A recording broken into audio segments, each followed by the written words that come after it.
नमस्ते गाइजहरु welcome to my channel गाइजहरु तपाईलाई आज मैले एसईओ सम्बन्धी कुरा भन्नेछु सर्च इन्जिन अप्टिमाइजेसन तपाईले यदि चाहिँ युट्युबर हुनुहुन्छ र तपाईले चाहिँ युट्युबमा भिडियो हाल्न खोज्नु भएको छ र धेरैले मिस्टेक गर्ने चीज भनेको एसईओ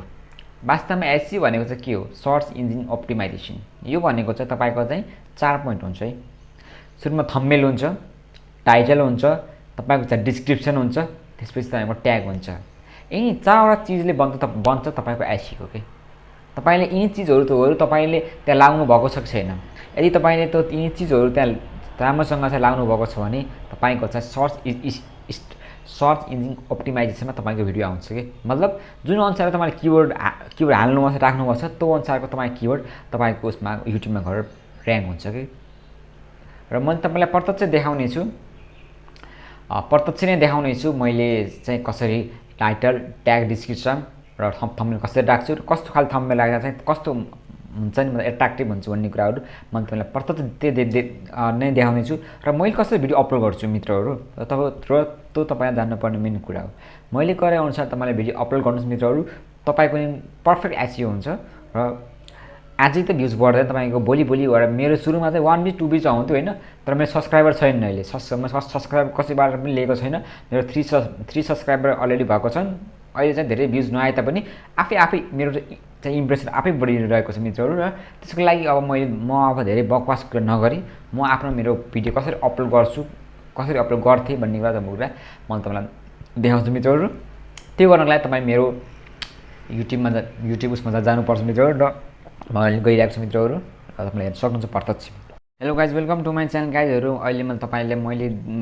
कसरी भिडियो अपलोड गर्छु मैले कसरी आफ्नो भिडियो एसईओ गर्छु भन्ने कुरा म तपाईलाई देखाउने छु मित्रहरु र म अहिले मेरो वाइड स्टुडियोमा गएको छु मैले अस्ति सम्म हालेको चाहिँ तपाईलाई भिडियोहरु म देखाउने छु मित्रहरु सो म पहिला भिडियोजमा गएको छु मित्रहरु र तपाईले आफ्नो भिडियोमा टाइटल ट्याग कसरी हाल्ने भन्ने कुरा मैले चाहिँ यसमा यस्तो देखाएको छु how to find trending video in YouTube भनेर मैले युज गरेको थिएँ अनि मेरो थम्बनेल चाहिँ यो रहेको थियो यस्तो खाले थम्बनेल हालेपछि के हुन्छ मान्छेलाई यसमा पक्कै केही छ भए पनि नभए पनि केही छ भन्ने त हुन्छ तर कन्टेन्टको साथसाथै थम्बनेलको साथसाथै भित्र पनि राम्रो खाले भिडियो हुनुपर्छ मित्रहरु हैन मान्छे आउन जानु भन्दा पनि त्यो अनुसार गर्यो भने तपाईको लङ टर्म इम्प्रेसन हुन्छ तपाईले टाइटलमा चाहिँ कम्तीमा 2 या 3 वटा चाहिँ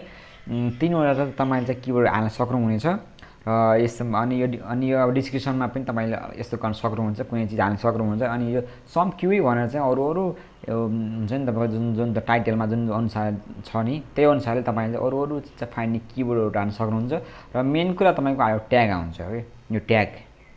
यो ट्यागमा चाहिँ तपाईको टाइटलमा चाहिँ जम्मा दुईटा मात्र छन् नि त मतलब question how to find trending video in YouTube how to find YouTube trending video भनेको छ हैन अनि यो के हुन्छ यहाँ के छ यहाँ अब यो तपाईको चाहिँ नि टाइटलले मात्र बेस गर्दैन मेन टार्गेट भनेको चाहिँ ट्याग हुन्छ ट्यागमा तपाईले चाहिँ धेरै किसिमका कुराहरु धेरै किसिमका क्वेशनहरु राख्न सक्नुहुन्छ मतलब त्यो सम्बन्धी ट्रेन्डिङ टपिक सम्बन्धी तपाई ट्रेन्डिङ भिडियो सम्बन्धी तपाई भिडियो अरु हिसाबले पनि हाल्न सक्नुहुन्छ